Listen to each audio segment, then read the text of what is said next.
I was 16, in my junior year of high school, and everything felt pretty routine at the time.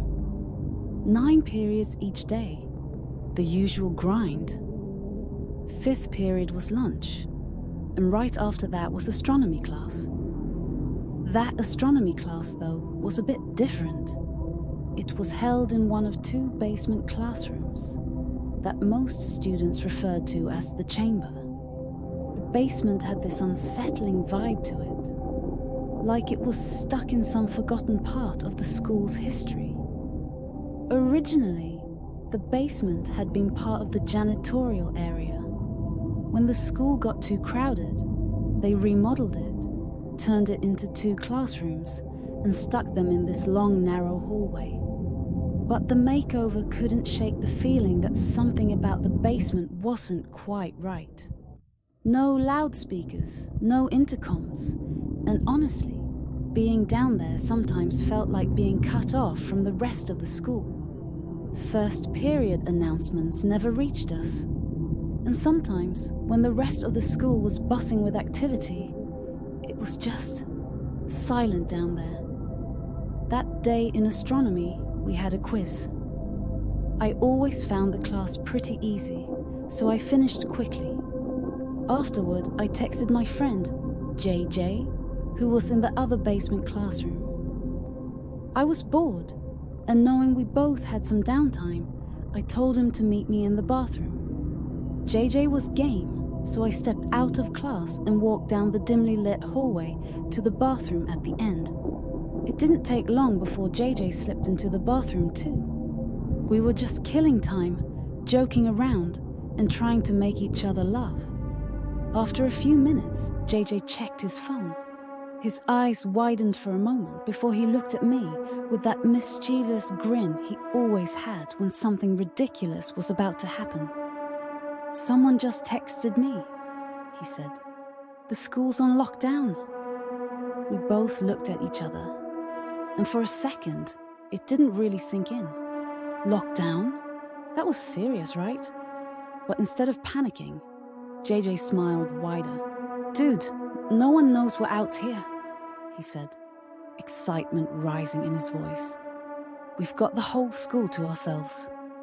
The basement classrooms didn't have loudspeakers, and that meant our teachers didn't hear the announcement either.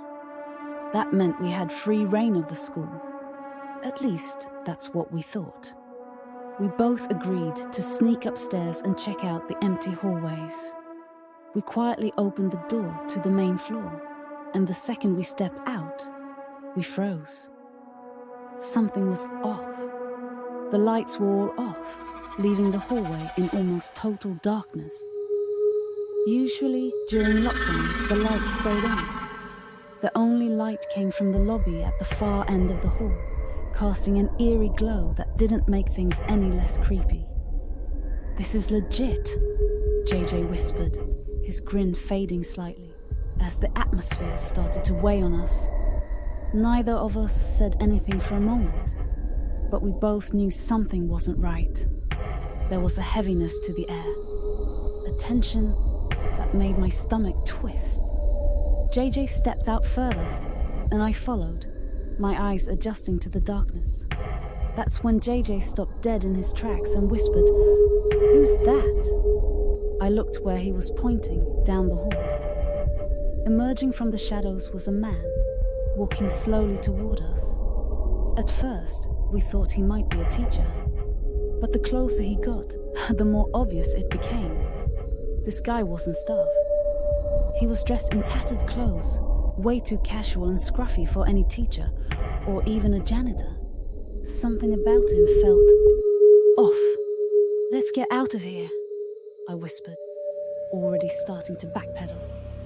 Without another word, JJ and I turned and hurried back toward the basement door. My heart was pounding in my chest. Whoever that guy was, he had definitely seen us. As we reached the basement door and slipped inside, I glanced back over my shoulder, half expecting him to be right behind us. The hallway was empty, but the fear stayed. We rushed back down the narrow, dimly lit hall to the bathroom. Without thinking twice, we went inside, and I quickly switched off the light. The bathroom was pitch black, the only sound our ragged breathing as we crouched in the farthest stall. JJ's nervous energy had evaporated. Now, we were both just scared. For what felt like forever, the only sound was the occasional drip from the sink. The silence was thick, oppressive. And then, the bathroom door creaked open. Light from the hallway spilled into the room for just a second before the door clicked shut again, plunging us back into darkness. Footsteps.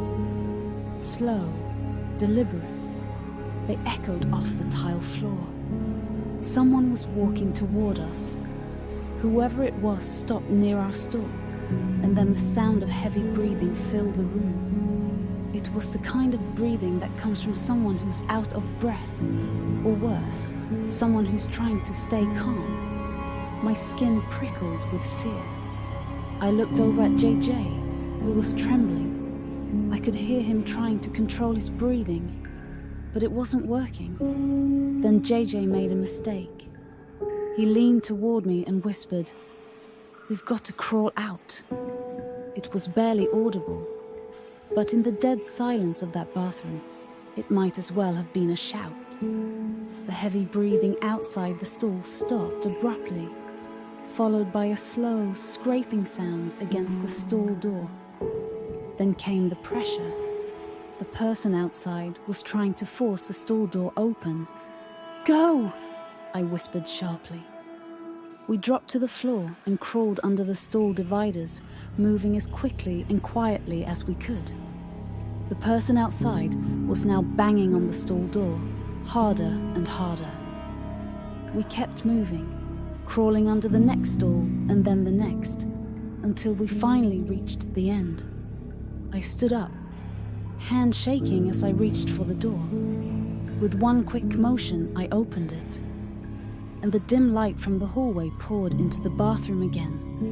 In that moment, I saw him, the same man from the hallway, standing in the far corner of the bathroom, watching us with a blank expression.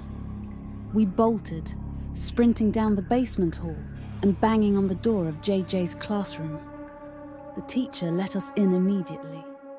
As soon as the door shut behind us, JJ frantically explained everything. He mentioned seeing something I hadn't noticed. A gun tucked into the man's waistband. My heart sank.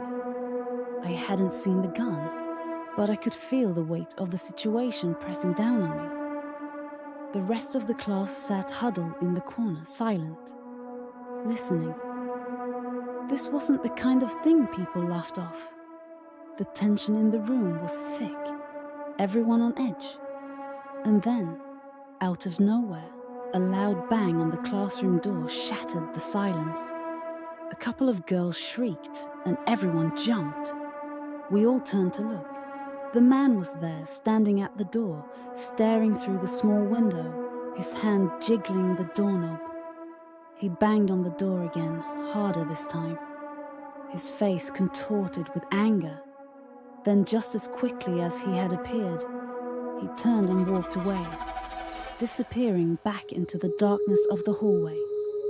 For what felt like hours, we sat in tense silence, waiting for the lockdown to end. The teacher occasionally whispered questions to JJ and me, his face growing more concerned with every answer we gave. Time seemed to stretch endlessly, the fear never quite leaving the room. Eventually, we were told to leave the building. We filed out, single file, escorted by police officers. Outside, JJ and I tried to describe the man to the cops, but I felt like my words weren't enough. It wasn't just what he looked like. It was the feeling, the pure terror of knowing he was hunting us down. After that day, the school changed. They installed cameras, ramped up security, and things felt a little safer. But we never found out who that man was or what he wanted. And to this day, I'm convinced he didn't just want to scare us. He was there to kill us.